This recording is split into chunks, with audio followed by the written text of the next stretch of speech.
Hello everyone, this is Diksha Rathore and welcome back to my channel. So friends, इस video में हम EVS के NCERT based question discuss करेंगे जो स्पेशली सीटेट एग्जाम के लिए इंपॉर्टेंट है। तो जल्दी से वीडियो को लाइक एंड शेयर कर दीजिए, चैनल को सब्सक्राइब कर लीजिए and wish you a very very happy Christmas to all.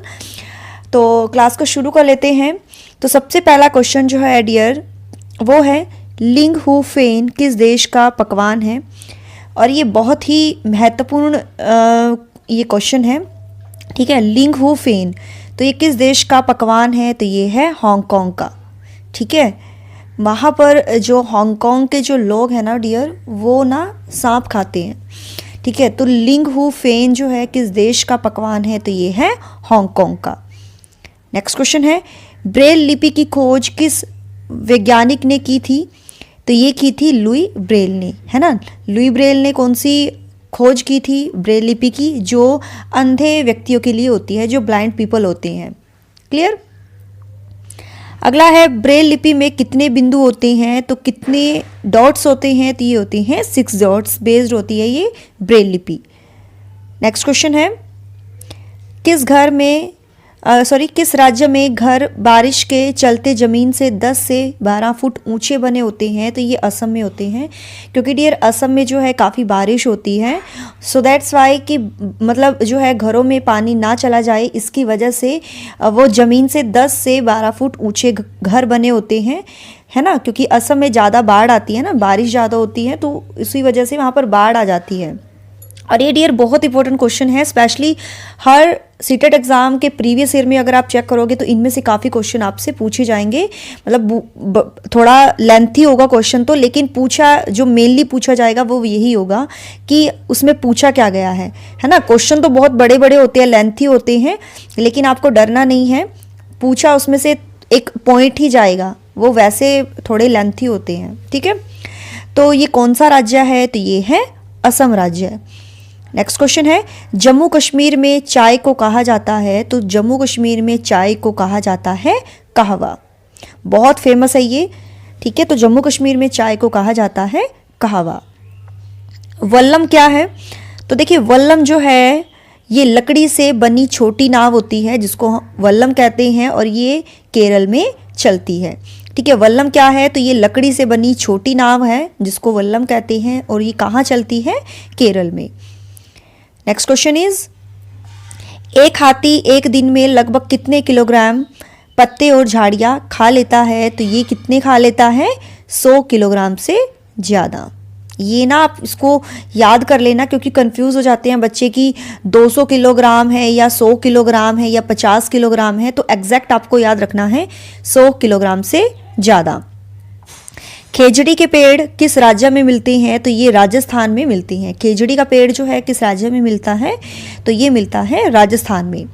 मधुमक्खी के पालन के लिए कौन सा समय उचित होता है, तो ये होता है अक्टूबर से दिसंबर, ठीक है डियर। क्योंकि इस महीने में जो है मधुमक्खियाँ अंडे देती हैं, तो मधुमक्खी के पालन के लिए जो समय उचित है वो है अक्टूबर से दिसंबर। कर्णम मलेश्वरी किस खेल से संबंधित है, तो ये है वेट लिफ्टिंग से। और कर्णम मलेश्वरी जो है डियर ये ना आंध्र प्रदेश की है, और ये वेट लिफ्टिंग मतलब वेट लिफ्टर है, ठीक है डियर, भारोत्तोलक जिसको कहते हैं। क्लियर है। तो कर्णम मलेश्वरी किस खेल से संबंधित है, तो ये है वेट लिफ्टिंग से। नेक्स्ट क्वेश्चन इज केरल में किन फूलों से सब्जी बनाई जाती है, तो ये बनाई जाती है केले के फूलों से। तो केरल से क याद रखना, के से केरल, के से केला, ठीक है। तो केरल में किन फूलों से सब्जी बनाई जाती है, तो केले के फूलों से। महाराष्ट्र में किन फूलों से सब्जी बनाई जाती है, तो सहजन के फूलों से। ये भी आप याद रखना कि महाराष्ट्र में जो है किसके फूलों से सब्जी बनाई जाती है, तो सहजन के फूलों से। मधुबनी चित्रकला का संबंध किस राज्य से है, तो ये है बिहार से, ठीक है। मधुबनी चित्रकला जो है मधुबनी जिला है बिहार का, तो इसका संबंध किस राज्य से है, तो ये है बिहार से। उत्तर प्रदेश का कौन सा जिला इत्र के लिए प्रसिद्ध है, तो ये है कन्नौज। तो उत्तर प्रदेश का कौन सा जिला जो है इत्र के लिए प्रसिद्ध है, तो ये है कन्नौज। नेक्स्ट क्वेश्चन इज किन लकड़ियों पर दीमक नहीं लगती है, तो उत्तर है नीम और कीकर की लकड़ियों पर। ठीक है, तो किन लकड़ियों पर दीमक नहीं लगती है? तो कौन सी लकड़ियाँ होती हैं? वो नीम का जो पेड़ होता है ना, और कीकर का जो पेड़ होता है, उनकी लकड़ियों पर जो है दीमक नहीं लगती। नेक्स्ट क्वेश्चन है, कलचिड़ी इंडियन रॉबिन अपना घोंसला कहाँ बनाती है? तो ये बनाती है पत्थरों के बीच में। तो ये आप नाम याद रख लेना। कोयल अपने अंडे कहाँ देती है? तो कोए के घोंसले में, और कोयल को सेल्फिश बर्ड के नाम से जाना जाता है। नेक्स्ट है, रेगिस्तानी ओक का पेड़ कहाँ पाया जाता है? तो ये पाया जाता है ऑस्ट्रेलिया में। ठीक है, तो ये भी आप अच्छे से याद रखना, ये सभी क्वेश्चन बहुत इंपॉर्टेंट है। नेक्स्ट है, केरल में जमीन के नीचे क्या उगाया जाता है? तो ये उगाया जाता है टेपिकोआ। ठीक है, क्या उगाया जाता है? टेपिकोआ।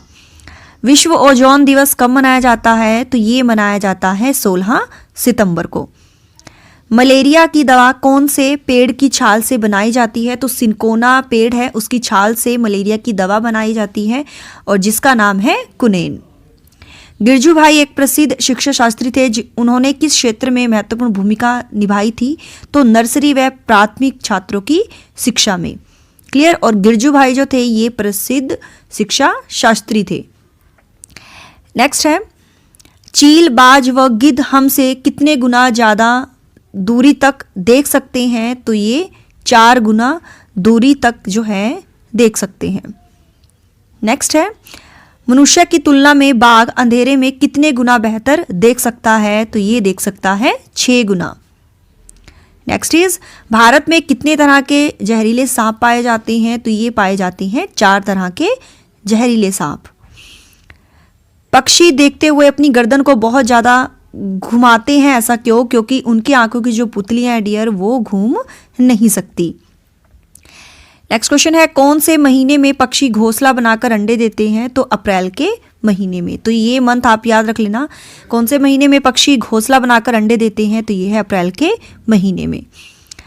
गोलकुंडा किले का निर्माण किसके द्वारा करवाया गया था? तो ये करवाया गया था काकतीय राजवंश। क्लियर। नेक्स्ट है, रेलगाड़ी का चलना उदाहरण है? तो ये है सरल रेखीय गति का।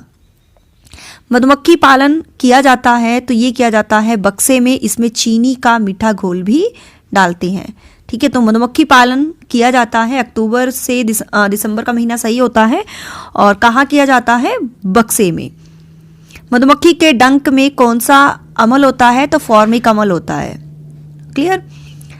चिराओ नाच किया जाता है? तो चिराओ नाच जो है किया जाता है मिजोरम में। एवरेस्ट पर चढ़ने वाली प्रथम भारतीय महिला कौन थी? तो ये थी बचेंद्री पाल। ध्रुव तारा किस दिशा में दिखाई देता है? तो उत्तर दिशा में जो है ध्रुव तारा दिखाई देता है। किसके द्वारा मटर के पौधों पर 28,000 प्रयोग किए गए थे? तो ग्रेगर जॉन मंडल जो थे, इन्होंने मटर के पौधों पर प्रयोग किया था। असम में चावल फसल कटाई पर कौन सा त्योहार मनाया जाता है? तो ये बिहू त्योहार मनाया जाता है। असम का जो फेमस त्योहार है वो है बिहू। ब्रेल लिपि कितने बिंदुओं पर आधारित है? तो ये 6 डॉट बेस्ड है ये ब्रेल लिपि। नेक्स्ट क्वेश्चन है, जीभ पर 4 तरह की कितनी ग्रंथियां होती हैं? तो ये होती हैं 900 ग्रंथियां।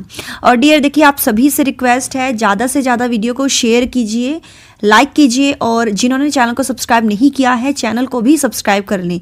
और सभी को कमेंट में ज़रूर बताना है कि ये वीडियो आपको कितनी पसंद आई है। ओके। हमारे पेट के अंदर का तापमान रहता है तो 30 डिग्री सेंटीग्रेड। ठीक है, हमारे पेट के अंदर का जो टेम्परेचर है वो है 30 डिग्री सेंटीग्रेड। अल बरूनी नामक यात्री कहाँ से भारत आया था? तो ये आया था उज्बेकिस्तान से। कौन सा सागर सबसे नमकीन है? तो ये है मृत सागर, डेड सी। और यहाँ पर जो है यहाँ का पानी इतना नमकीन है कि यहाँ पर ना मतलब तैरते रहते हैं, डूबते नहीं है। इस सी में तैरते रहता है व्यक्ति, क्योंकि नमक की वजह से जो है ऊपर तैरते रहते हैं। क्लियर। उस संस्था का नाम बताइए जिसने दड़की माई के प्रयास से तालाब बनवाकर गांव में पानी की समस्या खत्म की है? तो ये है तरुण भारत संघ। नेक्स्ट है, कबड्डी की टीम में कितने खिलाड़ी होते हैं? तो 7 खिलाड़ी होते हैं। खो खो की टीम में कितने खिलाड़ी होते हैं? तो 9 खिलाड़ी होते हैं। ये भी याद रख लेना कि कबड्डी की टीम में 7 होते हैं, खो खो में 9 होते हैं और क्रिकेट में 11 होते हैं। प्रथम बार 16 अप्रैल 1853 में रेलगाड़ी किन दो शहरों के बीच चली थी? तो ये चली थी मुंबई से ठाणे। जमीन से निकाला गया तेल कैसा होता है? तो गहरे रंग का होता है, गाढ़ा और बदबूदार। ये क्वेश्चन में पूछा जा सकता है, ऑप्शन दे दिए जाएंगे। तो गहरे रंग का होता है, गाढ़ा होता है और बदबूदार होता है। बाद में इसको जो है प्योरीफाई किया जाता है। नेक्स्ट इज रेगिस्तानी ओक पेड़ का नाम है जिसकी जड़ें उस गहराई तक जमीन में भीतर जाती हैं जब तक कि पानी तक ना पहुंच जाए। इस पेड़ की जड़ों की गहराई इस पेड़ की ऊंचाई की लगभग 30 गुना होती है। यह पेड़ कहाँ पर पाया जाता है? तो ये पेड़ पाया जाता है ऑस्ट्रेलिया में। नेपेंथिस पौधा हमारे देश में कहाँ पर पाया जाता है? तो मेघालय में ये पौधा पाया जाता है। पुराने समय में ज्वार बाजरा की फसल प्रमुखता से उगाई जाती थी। आजकल इन फसलों की जगह किस फसल ने ले ली है? तो ये ले ली है गेहूं और कपास ने। फसलों में कीड़े लगने का प्रमुख कारण क्या है? महंगी खाद का प्रयोग करना। दैट्स वाई फसलों में कीड़े लग जाते हैं। कुछ जानवर रात में जागते हैं। यह जानवर हर चीज को कौन से रंगों में देखते हैं? तो ये देखते हैं काले और सफेद में। किसी अध्यापक के द्वारा यदि आलू, चावल, ब्रेड एवं शक्कर के उदाहरणों का सहारा लिया जाता है तो वह छात्रों को क्या पढ़ाना चाहता है? तो कार्बोहाइड्रेट, क्योंकि आलू, चावल, ब्रेड, शक्कर में क्या होता है? कार्बोहाइड्रेट्स, कार्ब्स होते हैं। यदि एक गिलास पानी में चुटकी भर नमक घोल दिया जाए तो जल का स्तर कैसा रहेगा? तो ये रहेगा एक समान। क्लियर? नागालैंड के साथ सीमा साझा करने वाले राज्य कौन कौन से हैं? तो ये है अरुणाचल प्रदेश, असम और मणिपुर। तो ये राज्य जो है आप इसको अच्छे से याद रखना। उत्तर भारत में बाढ़ की घटनाओं के बढ़ने का क्या कारण है? तो ये है अफवाह क्षेत्र में वन कटाई में वृद्धि। मानचित्र बनाने के विज्ञान को क्या कहते हैं? तो ये कहते हैं कार्टोग्राफी। ठीक है, मानचित्र बनाने के विज्ञान को कहते हैं कार्टोग्राफी। पर्वतीय क्षेत्रों में सड़कों के अवरुद्ध होने का प्राकृतिक कारण क्या है? तो ये है भूस्खलन। वन आच्छादन के कम होने का क्या कारण है? तो ये है बढ़ती हुई आबादी। ओजोन जिन शक्तिशाली विकिरण को सोखकर जीव मंडल को सुरक्षा प्रदान करती है उन्हें क्या कहा जाता है? तो ये कहा जाता है अल्ट्रावायलेट किरणें, यूवी रेजेस। वातावरण में क्लोरोफ्लोरोकार्बन उत्सर्जित पकड़ने पर प्रतिबंध लगाने संबंधी प्रथम प्रोटोकॉल कहां पर बना था? तो ये बना था मॉन्ट्रियल। नेक्स्ट है, उन वनों को क्या कहते हैं जो चक्रवातों के अवरोधकों का कार्य करते हैं? तो ये कहते हैं मैंग्रोव वन। कांसा या कांस्य कौन सी दो धातुओं का मिश्रण है? तो कांसा जो है ये तांबा और टीन से मिलकर बनता है। ठीक है, जिसको हम कहते हैं तांबा plus tin is equal to कांसा। ठीक है, कि तांबा और टीन जो है किन दो धातुओं का मिश्रण है? तो ये है तांबा और टीन। नेक्स्ट है, भारत का सबसे प्राचीन राष्ट्रीय उद्यान कौन सा है? तो ये है जिम कॉर्बेट नेशनल पार्क। रात में खिलने वाले फूल होते हैं तो ये होते हैं सफेद व सुगंधित। नेक्स्ट इज, केरल को कहा जाता है तो मसालों का राज्य। उस पौधे का नाम बताइए जो इंडोनेशिया और भारत के मेघालय राज्य में पाया जाता है। तो यह है नेपेंथिस गिठारी पौधा। उत्तर प्रदेश का कौन सा जिला इत्र के लिए मशहूर है? तो ये है कन्नौज जिला। मच्छर के काटने से कौन कौन से रोग होते हैं? तो ये होता है मलेरिया, चिकनगुनिया और डेंगू। मलेरिया मच्छर के काटने से होता है। इसकी खोज किसके द्वारा की गई थी? तो ये की गई थी रोनाल्ड रोस। और ये बताना है आपको इसकी खोज जो है रोनाल्ड रोस ने कब की थी। ठीक है, कि भी जो मलेरिया है वो मच्छर के काटने से होता है, तो इसकी खोज जो है रोनाल्ड रोस ने किस ईयर में की थी? इसका आंसर आपको कमेंट में बताना है। नेक्स्ट क्वेश्चन है, हीमोग्लोबिन तथा लौह की कमी से होने वाला रोग है। तो ये है एनीमिया। तो डियर ये थे हमारे 17 मोस्ट इंपोर्टेंट क्वेश्चन। आपके कितने सही होते हैं कमेंट में ज़रूर बताइएगा। तो डियर जल्दी से वीडियो को शेयर कर दीजिए, लाइक कर दीजिए, और जिन्होंने चैनल को सब्सक्राइब नहीं किया है चैनल को सब्सक्राइब करें। और जो मैंने क्विज में क्वेश्चन पूछा है आपसे वो आप मुझे कमेंट में बताइएगा। और जो भी आपके सजेशन है आप मुझे व्हाट्सअप कर सकते हो 8295024375 पर आप कॉन्टैक्ट कर सकते हो। और मिलते हैं नेक्स्ट क्लास में। So thanks for watching my video. Do like, share and subscribe my YouTube channel. Till then, bye bye. रब रखा। जय भोलेनाथ।